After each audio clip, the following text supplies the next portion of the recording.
Hello there. My name is Searle Word. I am co-founder and the other co-founder of rhythmwiki.com. Although it's actually not called that because I didn't want to buy the URL, so it's called like Wix site / something. I'll put the link in the description. Basically, the website is a study of popular music trends throughout history. I compiled the top 20 songs of every year from 1940 to 2019, according to Billboard magazine. And the data for 2020 has been out there for a little bit, so I gotta get on that at some point in the semi-nearish future. As for right now, I kind of wanted to look at the top songs of 2020 and see what it means. What can we find out about where music is going? What's gonna change? What's gonna stay the same? What current trends are gonna stick?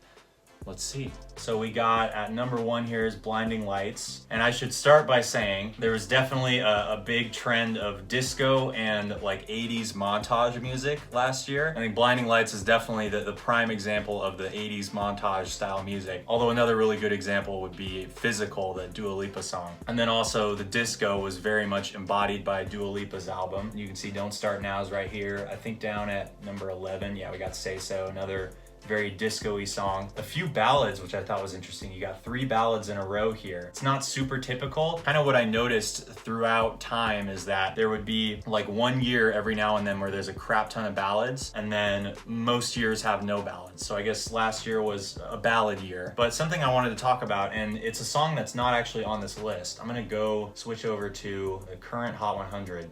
Because right now, the number 1 song is Mood. And this song I think is really interesting because it kind of showcases something that I feel like I should have noticed sooner, but like I kind of just had this epiphany recently. I was like, oh my God, this is totally what's happening. Really, this song to me, to an extent, is a late 90s, early 2000s pop punk song, just with a trap groove under it. I mean, the way it's written, the guitar riff, the way that the vocal melody moves is very pop punk-esque. And it kind of made me realize like, oh, there's actually a decent amount of songs that have been doing stuff like that. You can think about like Old Town Road. That song was more country than anything else. It just had this trap groove going to it. There are other artists who have been doing stuff like that, combining other genres with trap grooves. Like Black Bear's done some stuff in that kind of area, so is Halsey. There are a few others, I'm kind of blanking on it right now, but I do see that continuing. I think we're gonna see a lot more trap grooves underneath different types of genres. Maybe we'll see like a reggae song that has a trap groove underneath it, you know, blow up super huge. I mean, who knows what else? I mean, it's kind of, the possibilities are sort of endless. That trap kind of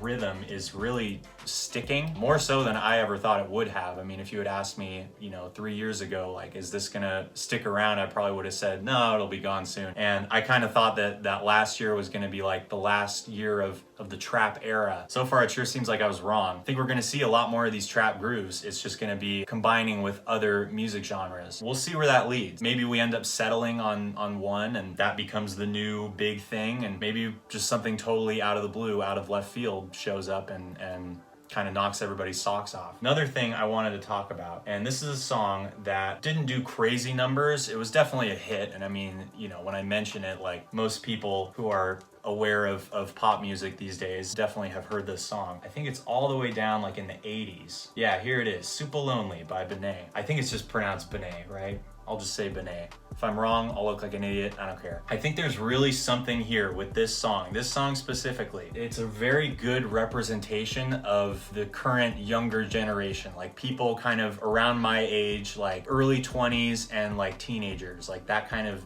young sort of Gen Z area, the TikTok generation, you might say. People tend to think of Billie Eilish as kind of like the representative, the ambassador of Gen Z music, which makes sense. I mean, like in terms of her look, her personality, like the way she kind of presents herself, definitely makes sense to say that. But at the same time, I feel like her music, it's a little bit too experimental, I think, to really be the future of music. Obviously, she's going to be extremely influential. I think very soon we're going to be seeing a lot of people singing like her, kind of like with Lorde back in the day, or Adele, you know, these singers that have these very distinctive styles, and it really, really catches, really grabs young people. I think really outside of the way she sings and the innovative production that was on that album, I don't really see anything else about Billie being super influential in the long run. To me, her music is a little bit too experimental, a little bit too kind of dark and dreary to really have that kind of lasting impact. And I mean, she's gonna be famous and spitting out hits for like the foreseeable future. But I'm just saying in terms of like how many people are gonna try and emulate her sound. To me, I think we're gonna see more people trying to emulate the sound of Super Lonely. It's more poppy, it's more upbeat.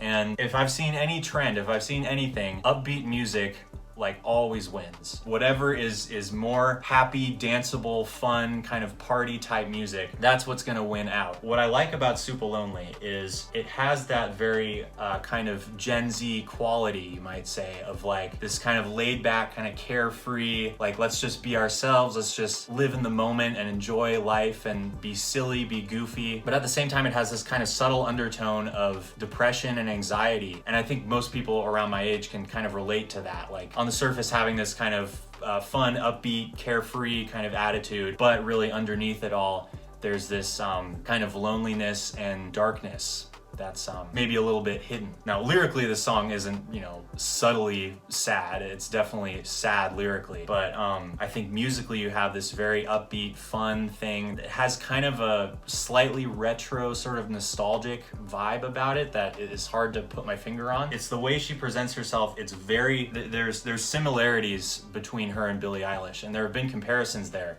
even though their music is very different. They capture a similar target audience, and I just think that the way that she does it on this song is gonna stick much more than the way that Billie does it. And I don't want this to sound like I'm trying to hate on Billie Eilish or anything. I'm definitely a fan of hers. All I'm saying is I don't think she's gonna be as influential as people seem to think she's gonna be. But yeah, in general, looking at this, I mean, we got a couple Harry Styles songs. I mean, he's obviously gonna be around for a while. I mean, he's just such a popular person right now. I mean, even if he was making music that wasn't that popular, he would still do well just because he's Harry Styles. But he's actually making really catchy music, so we'll see. I mean, I think he's kind of on his way to really finding his sound, his niche. Yeah, sky's the limit for him.